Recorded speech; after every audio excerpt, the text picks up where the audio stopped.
அத்தை அத்தை, என்னம்மா மருமகளே கூப்பிட்டியா? ஆமா அத்தை, நைட்டு டிஃபன் செய்கிறதுக்கு வழக்கம் போல் இட்லி தோசை போட்டுமா இல்லை சப்பாத்தி பண்ணி சிக்கன் கிரேவி வச்சிருவோமா? ரொம்ப நாள் ஆச்சு அத்தை, சாப்பிடணும் போல இருக்கு. ஆமாம் மருமகளே, எனக்கும் நாக்கெல்லாம் செத்து போச்சு.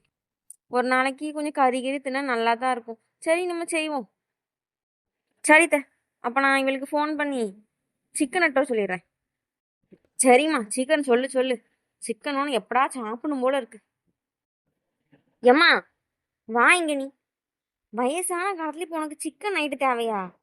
நீ சப்பாத்தி கேட்ட அப்படின்னா உன்னை மாவை உருட்டு உருட்டுன்னு உருட்டி உன் முதுகு எலும்பு உடச்சிருவா. உன்னால சேர்ந்து நானும் வேலை செய்யணும். சிக்கனை கழுவ சொல்லுவா, வெங்காயம் உரிக்கணும், பூண்டு இஞ்சி பூண்டு அரைக்கணும், எவ்வளோ வேலை இருக்கு.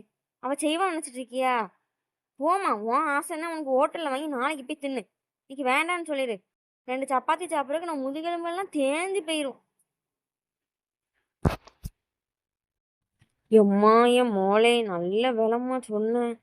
அவ்வளோதான், எனக்கு சாப்பிடணுங்கிற ஆசையே எனக்கு போயிரும். சரி சரிடி, நான் சொல்லிடுறேன். நீ இரு, நானே சொல்கிறேன். அண்ணி, அண்ணி, அம்மாக்கு வயசாயிட்டு பார்த்தீங்களா, நைட்டு சப்பாத்தி கறிலாம் செமிக்காது. நீங்கள் வழக்கம் போல் இட்லி இல்லை தோசையை ஊற்றிடுங்க. நீங்களும் பாவம் பற்றியில, உங்களுக்கு வேலைக்கெல்லாம் மிச்சம்ல அண்ணி. சரிம்மா, இப்போ உனக்கு அத்தைக்கும் நான் இட்லி ஊற்றி கொடுத்துட்றேன். ஒரு தட்டு இட்லி ஊற்றினா போகும் தானே? நான் இவங்கள அப்போ எனக்கு பிரியாணி வாங்கிட்டு வர சொல்கிறேன், சரியா? எனக்கு ஒன்றும் செய்யாது. அட பாவி, அநியாயமா ஒரு சப்பாத்தியும் கறி குழம்பும் போச்சேரி ஒன்னாலச்சு. உன் பேச்ச மனுஷன் கேட்பானா? ஐயோ, அம்மா வர்றதுக்குள்ள நம்ம ஓடிடுவோம்.